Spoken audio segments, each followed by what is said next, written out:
Today, we geek out about Sojourn.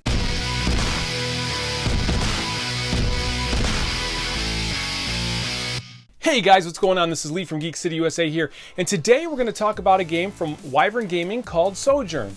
Now, Sojourn is a solo game in which you are a time traveler from the year 2020 who is stuck in the year 250 million BC, and you need to find 4 time fragments in order to make it back home safely. We're going to take you over here, I'll show you how the game plays, and we'll come back and I'll give you my review. All right, in Sojourn, you are the traveler, and your home is May 20th in the year 2020. And here you have your health cubes, there's 7 of them. And here you have your temporal charges, and these are your, basically this is what you need to travel from location to location. They're like your battery charges. And here is where you start off. Now you're going to start off in the year 250 million BC in the Jurassic period. So we're going to set this here, and we're going to use this as our player pawn. And we will start right there. Now when the game starts, you are going to pull a location from the top of the deck, and this is going to be the first location. In this case, we have the Challenger Explosion, January 28th, 1986. And this here, let's show you each of these items here. This tells you how many cards in your hand you need to discard, and how many of these charges, which are these cubes right here, that you need to discard in order to travel. Then once you travel, you have a risk. Now what that risk is you have a percentage, and you have these 2 dice, and you need to roll that percentage or higher in order to not take damage. If you roll lower than that, you're going to take 2 health damage, but then you'll always still gain the card. Now if you ever don't have the cards to drop, you may still continue to go to a location as long as you have the charges in order to do so. So we're going to start by placing this down here. Okay. And now we're going to take a look at these cards here. So here are the different cards in the deck. You have temporal batteries, which restore 1 temporal charge. That's basically, it replaces one of these cubes here.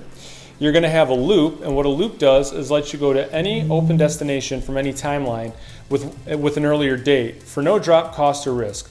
So basically, in a nutshell, what this does is you can go anywhere as long as it's prior to the year that you are in, and you don't have to discard any cards, you don't have to pay any charges, and you don't have to roll on the risk die, and you'll still get the reward. And then you have bandages, so these are pretty self-explanatory. It's going to restore 1 health. And then you have a paradox, and a paradox lets you go to any destination in the next timeline for no time stream drop or no temporal charge. And then finally there is one more, and there's fracture. And fracture lets you add a new destination to the timeline for no cost. All right, so we're going to start the game. We're going to deal out 5 of these cards to our hand. So 1, 2, 3, 4, 5. Set that there. So we'll see that I start with 3 loops, a paradox, and a temporal charge. Okay, so the first thing we're going to want to do is I can look, and I want to travel, because obviously I'm looking for these time fragments. So in order to travel here, I can discard 2 of these cards and 2 charges, or I can use one of these paradoxes to go to a destination for no time stream drop or temporal charge cost. So I think that's what I'm going to do. So I'm going to go ahead and I'm going to play this card, and this lets me travel to this location. Now I don't have to discard a card, and I don't have to get rid of any charges. So the first thing you do that when you go to a different location is you're going to put the next location on the timeline up. So in this case, we have the bombing of Pearl Harbor, December 7th, 1941. You see it has a drop of 1, a cost of 1, a risk of 75%, which gives you 3 damage, but you'll get 2 cards out of it. So we place this ahead. I'm going to kind of overlap the card that I'm on just for the camera's sake, and that's the next location. So now I still have to roll here. I have a risk of 50%, so I'll have to roll these die here, and I rolled 14%. So I'm going to take 2 damage, but I will still gain 1 card. So that works out. So I gained bandages here. So I'm going to go ahead, I'm going to play this bandages, and I'm going to heal, just in case. You never know what to expect. But now I don't want to travel here and deal with the risk, so what I'll do is I will play, well, I don't have any cards to play that'll help me here, but I can pay 1 charge, which I'll do, and that lets me pick the next destination. And here I have a time fragment. Now this is exactly what we're looking for. We need 4 of these, which are the green cubes that will go here, in order to go back home. So I will set this here, And then what you do is you're going to draw the next destination and put it on top. So in this case, I have the sack of Rome on August 24th, 410 AD. Now this, I'm going to drop all my temporal battery cards, which are these, and it costs me no charges. However, the risk is 90%, but I'll gain 2 cards, 3 damage if I can't make that roll. So I'm going to place that there. Now, in order to get that time fragment, I need to travel here successfully. All right, so what I can do here is I'm going to look here, and I'm just going to choose to discard my temporal battery, and there's no charges that I have to discard, so I'm fine with that. So I'm just going to play this card, which lets me move here, and then I get to pick another destination because every time you travel, a new destination appears. So I'm just going to go ahead, I'll draw this now, and this is the Alamo, February 23rd, 1836 AD. It's got a drop of 3, a cost of 3, and a low risk, and that's a good reward. So this is actually a nice destination to go to. And I'm going to go ahead and I'm going to set this here just for the sake of the amount of camera space that I have. But I'm here, and now I need to roll, that's a 90%, so I need to roll a 90 or higher, which is probably pretty unlikely. 49%, so I'm going to lose 3 health, but I'll gain 2 cards. So I gain a fracture, and I gain a 2 fracture. Cool. And because I traveled here successfully, I've just gained that time fragment, and I can put that right there. And then you can continue on. So like in this case, now you're going to pretend that this is above it because it's the next timeline past. Again, just setting it here for table space reasons. I'm going to play this card, Fracture, to add a new destination to the timeline. So I will draw the next destination. And here we have the Gutenberg printing press, July 3rd, 1447. It's got a drop of 2, a cost of 3, and only a 25% risk. So then I will set that because if you ever already have a location in the next timeline up, you would just put any other locations next to, either to the left or to the right of what's already there. So still not anything that I necessarily want, so I'm going to try to play my other fracture. So I will play that to draw another card, and here we have the Hiroshima atomic attack, August 6, 1945, with no drop and no cost, so this is pretty thematic, so it's pretty cool anyway.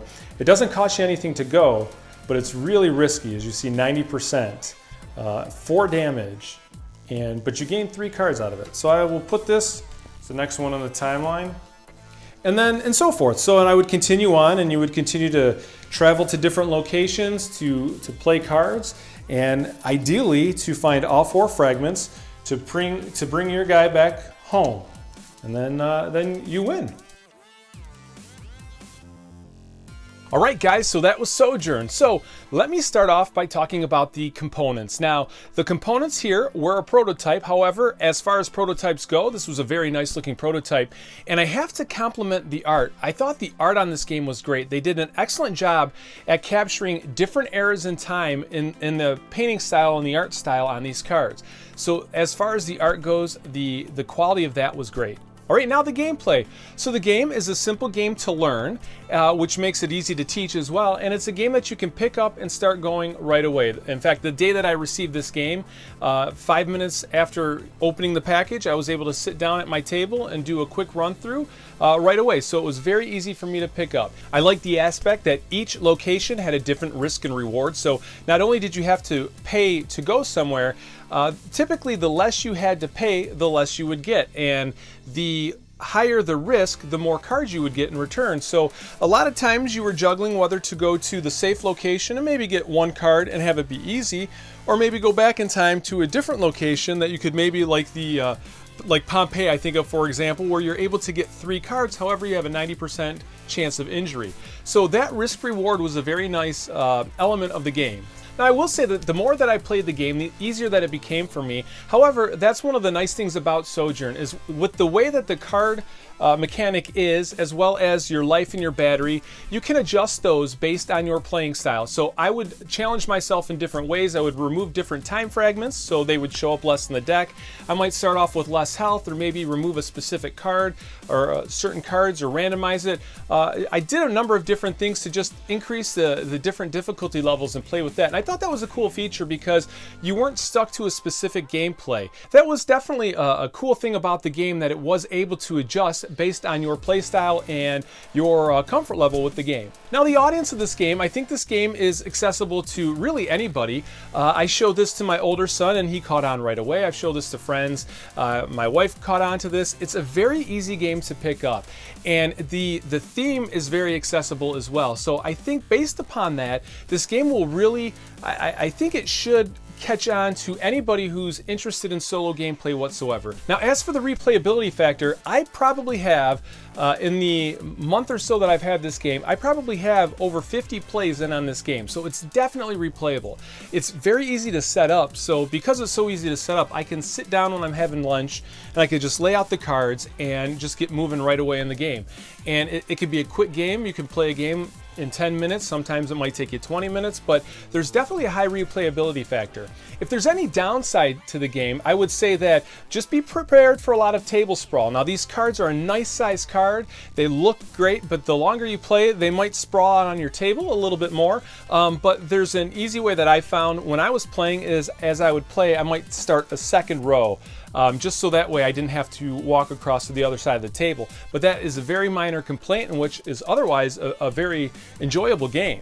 So all in all, I would say that if you're looking for a solo game and you enjoy the theme of time travel, and even a game that you could fit in your pocket with quick setup and teardown, I would definitely recommend you take a look at this game. I think you would enjoy it. I've enjoyed it so far, and I think if that fits what you're looking for, you should definitely check it out. All right, guys, that's it. Thanks for hanging out with us. Be sure to like and subscribe or comment down below. I'd love to interact with you in the comments down there. Or definitely check out our Facebook page or Instagram, Twitter, and all that stuff. Love to interact with you guys. We're trying to be more consistent with what we're adding, so definitely take a look at us there.